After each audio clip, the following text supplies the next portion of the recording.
So I'm talking about the Pachy-Bubble technique. As Dr. Najid said, I'm from Brazil, and I'm the same group as Dr. Ramon Gunning, who developed this technique. So I hope I can share some tips and how we perform this. As Dr. Katemish said very well, we need to make this technique, the DALK technique, as predictable as possible, as constant as possible. So the Pachy-Bubble technique is a way to do this. Here's my financial disclosure. So as we have seen in these past 2 days, there are several techniques developed for the DALK, for the DALK surgery. And we can do the manual dissection. We can have the manual dissection aided by the air injection to make the emphysema and the stroma. We can perform the big bubble with the unwar technique. And we can have the big bubble formation aided by some pachymetry measurement. It can be by OCT, by intraoperative OCT, by tomography, or how we perform with the intraoperatory pachymetry. And why is this so important?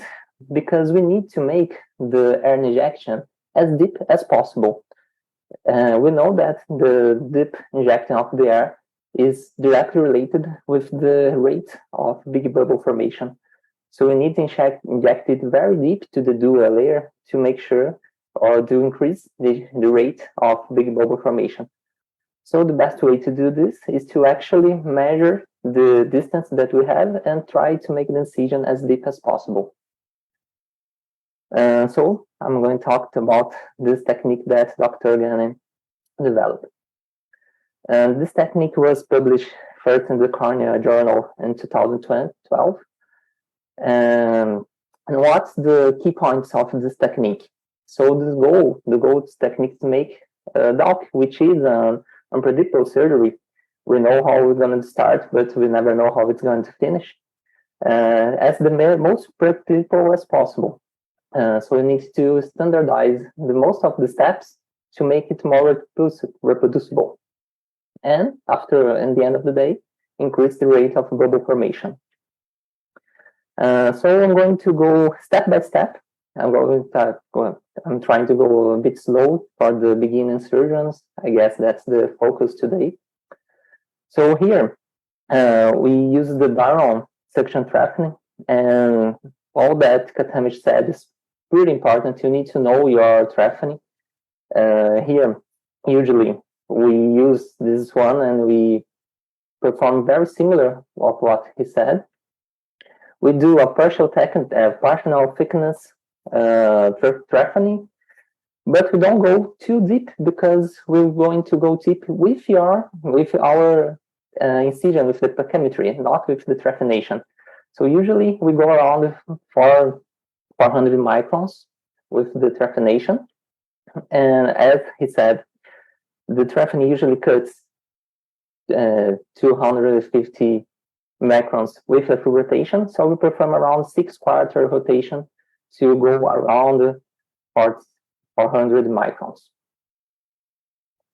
And after we perform the trephination, we go to the intraoperatorial pachymetry.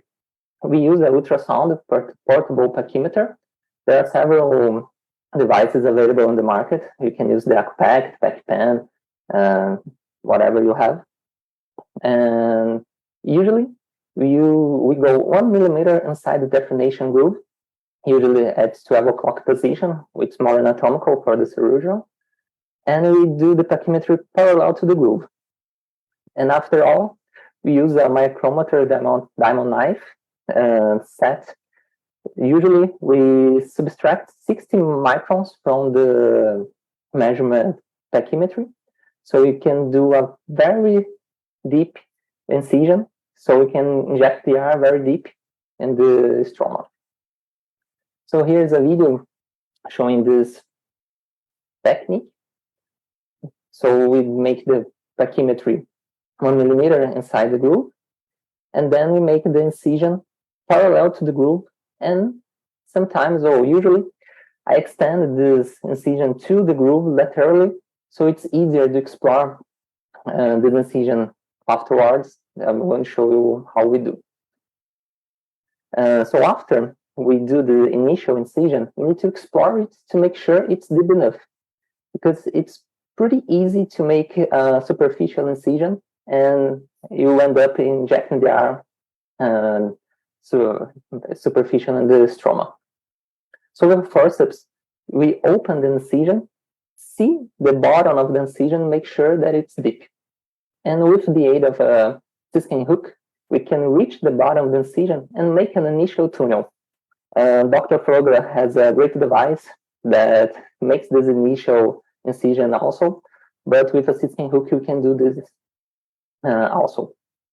So after you make an incision with a forceps, you open it wide, and with a siskin hook, you go pretty deep in the groove and make the initial tunnel. And after we make this initial tunnel, we need to extend this tunnel and, after all, inject the arm.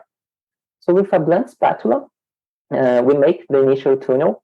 So we enter in this initial tunnel, prolong it a few millimeters.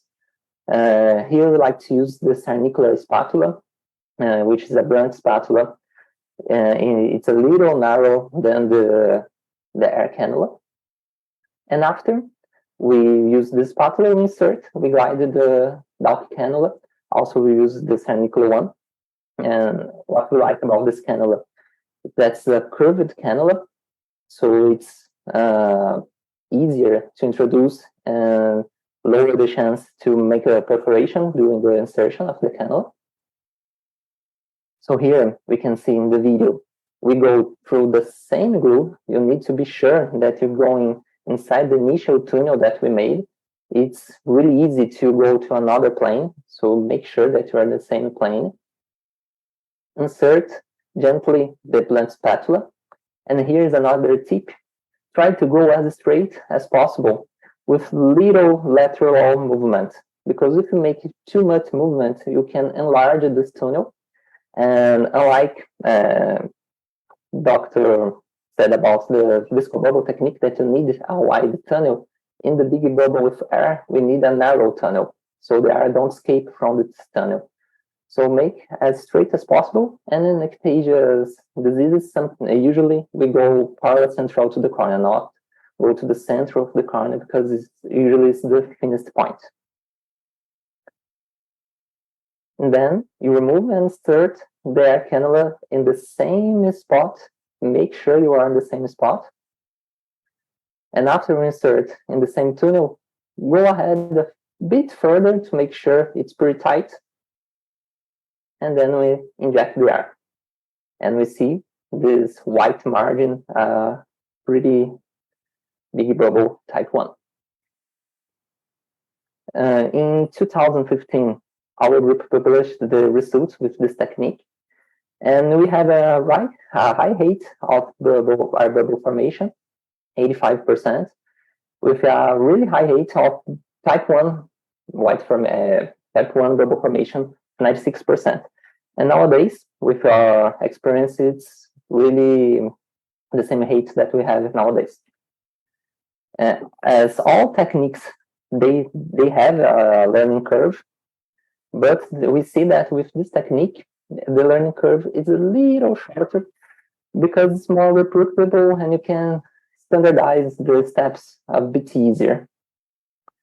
Now I'm going to show some videos that I have prepared to show some mistakes that I already did and try to teach some things that you can avoid in the future.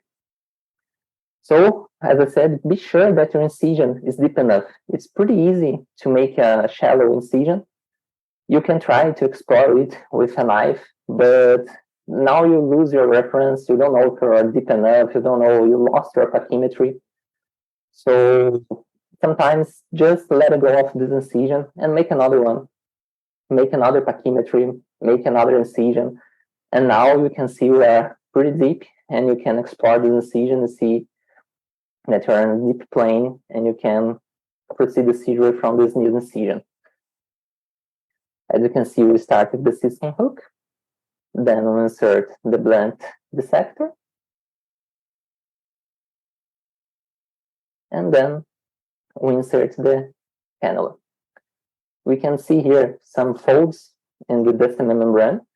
That's a sign that we are pretty deep, but not always we have the bubble formation. Sometimes we have so much emphysema that we don't know what's going on. So it's important to perform the debug and explore, try to see what is going on, try to see the next steps. Don't give up from DALK, try it until the end. So here we can see bubbles in the anterior chamber, and there is no bubble formation here.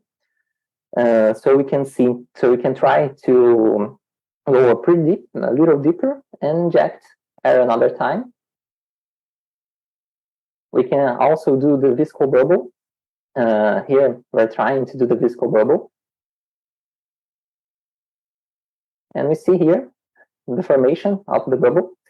Sometimes the viscoelastic DOVD separates layers into the stroma, but usually if you are deep enough, it will separate from the dual layer and the stroma. And here we just continue the surgery as usual and remove all the residual stroma.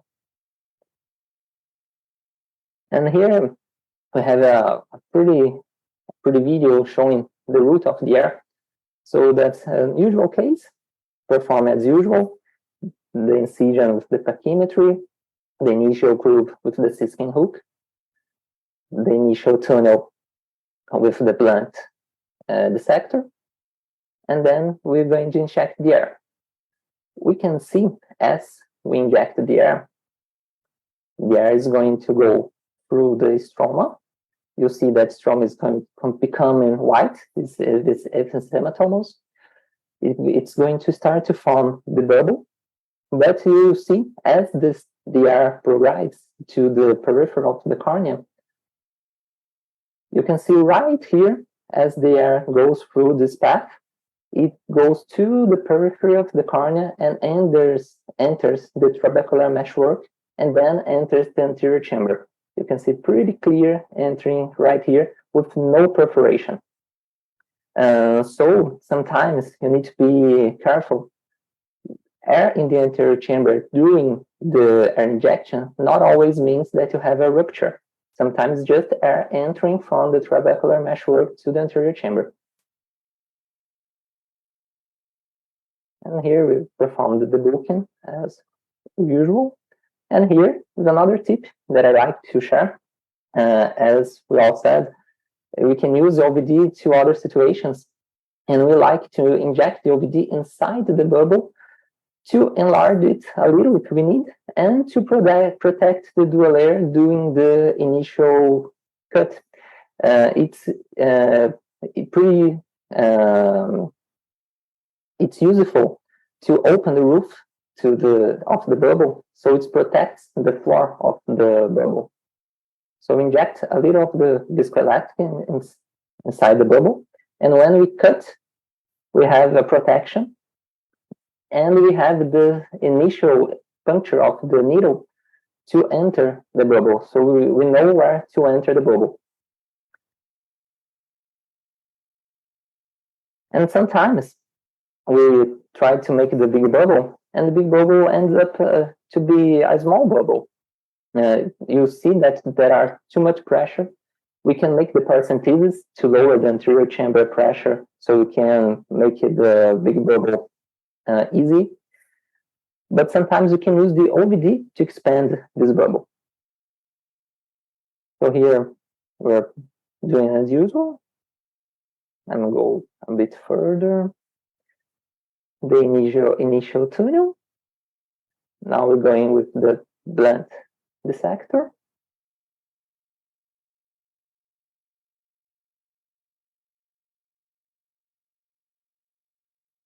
You can see this is a young patient. The cornea is pretty soft, so it's easier to cut deep or shallow than we intended. Sometimes this case is a bit trickier than the regular ones.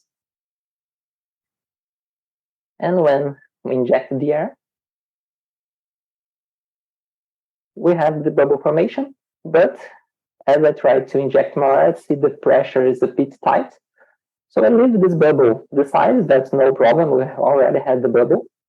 and I proceed the surgery, making the debulk. I already made the paracentesis.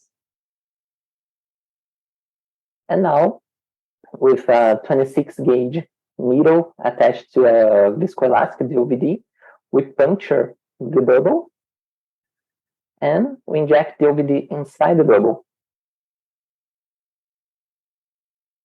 You see the OVD go inside the bubble. As we inject, it's going to enlarge the bubble to the fraction size. And now you can cut through the same roll that we did with the needle, and it's easier to perform the DALK this way.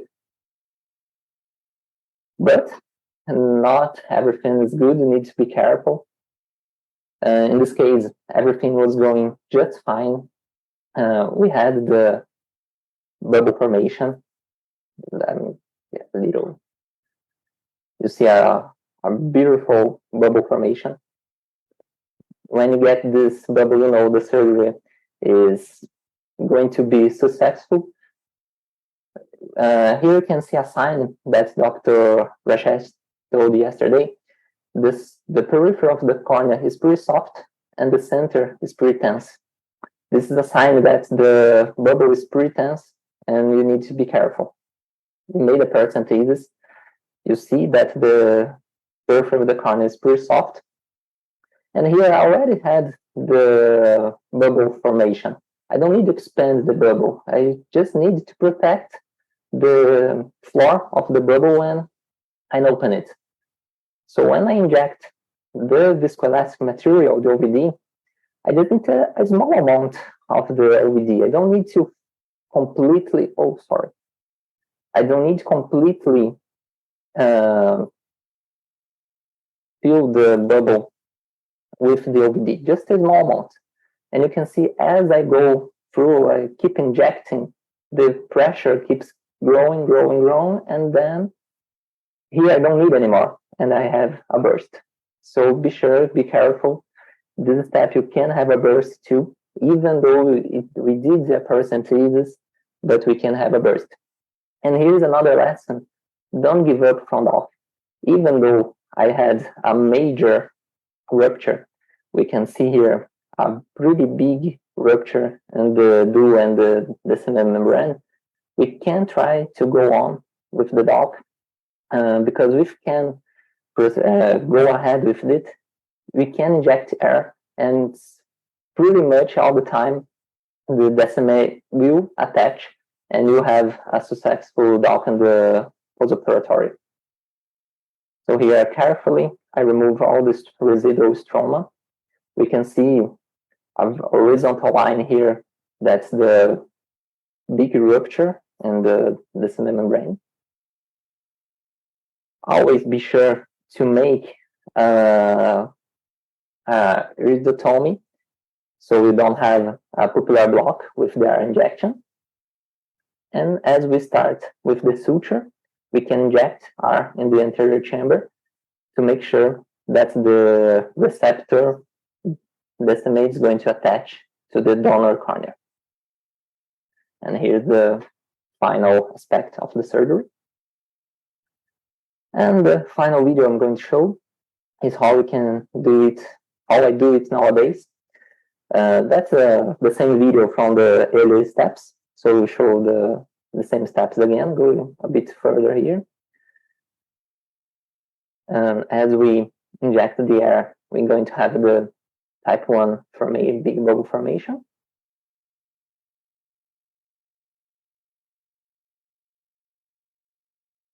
We can see the classic white margin, beautiful bubble. Usually I do the debulk after the air injection, and I do the paracentesis also after the air injection. And here, when I'm going to inject the OVD with the 26 gauge needle, sometimes when we puncture the big bubble, the air escapes and the bubble deflates. That's a case you can inject more OVD in this case because you don't have an inner pressure. But sometimes we puncture the bubble and no air escapes at all. When this happens, you need to be extra careful because the pressure will rise if you inject too much. So this time I just inject a small amount just to protect the initial cut. And through the initial roll, I started the roof opening. And with now a cannula, I inject more OVD in the interface to protect all the layers. And now we can proceed with the surgery with more safety. Always be sure to check if you don't have any attachments. Sometimes the bubble don't go all the way to the traphenal periphery, so you need to make sure there is no attachments, and we can perform the surgery as usual. Well, that's it. Thank you for your attention.